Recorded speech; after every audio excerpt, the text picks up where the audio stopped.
अन्न का पलायन और उसके ग्रहण का उद्योग। लोकपालों के आहारार्थ रचे गए उस इस अन्न ने उनकी ओर से मुंह फेर कर भागना चाहा। तब उस आदि पुरुष ने उसे वागेंद्रिय द्वारा ग्रहण करना चाहा, किंतु वह उसे वाणी से ग्रहण न कर सका।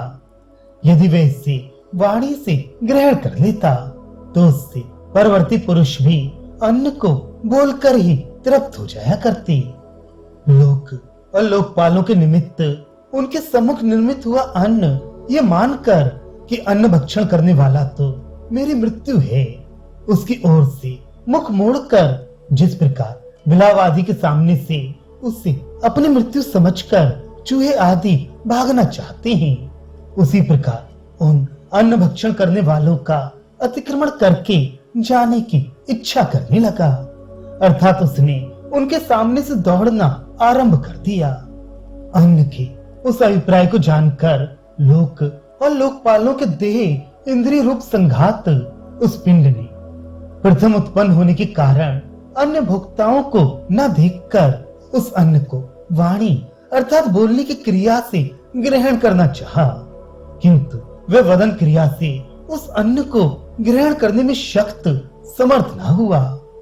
वह सबसे पहले उत्पन्न हुआ देहधारी यदि इस अन्न को वाणी से ग्रहण कर लेता तो उसका कार्यभूत होने के कारण संपूर्ण लोक अन्न को बोलकर ही तृप्त हो जाया करता, परंतु बात यह है नहीं।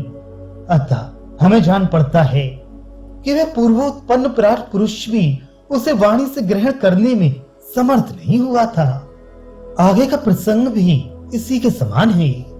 फिर उसने इसे प्राण से ग्रहण करना चाहा, किंतु इसे प्राण से ग्रहण करने में समर्थ ना हुआ। यदि वह इसे प्राण से ग्रहण कर लेता तो इस समय भी पुरुष अन्न के उद्देश्य से प्राण क्रिया करके तृप्त हो जाता। उसने इसे नेत्र से ग्रहण करना चाहा, परंतु नेत्र से ग्रहण करने में समर्थ ना हुआ। यदि वह इसे नेत्र से ग्रहण कर लेता तो इस समय भी पुरुष अन्न को देखकर ही तृप्त हो जाया करता। उसने इसे श्रोत्र से ग्रहण करना चाहा, किंतु वह श्रोत्र से ग्रहण न कर सका। यदि वह इसे श्रोत्र से ग्रहण कर लेता तो इस समय भी पुरुष अन्न को सुनकर ही तृप्त हो जाता। उसने इसे त्वचा से ग्रहण करना चाहा, किंतु वह त्वचा से ग्रहण न कर सका। यदि वह इसे त्वचा से ग्रहण कर लेता तो इस समय भी पुरुष अन्न को स्पर्श करके ही तृप्त हो जाया करता। उसने इसे मन से ग्रहण करना चाहा, किंतु वह मन से ग्रहण न कर सका।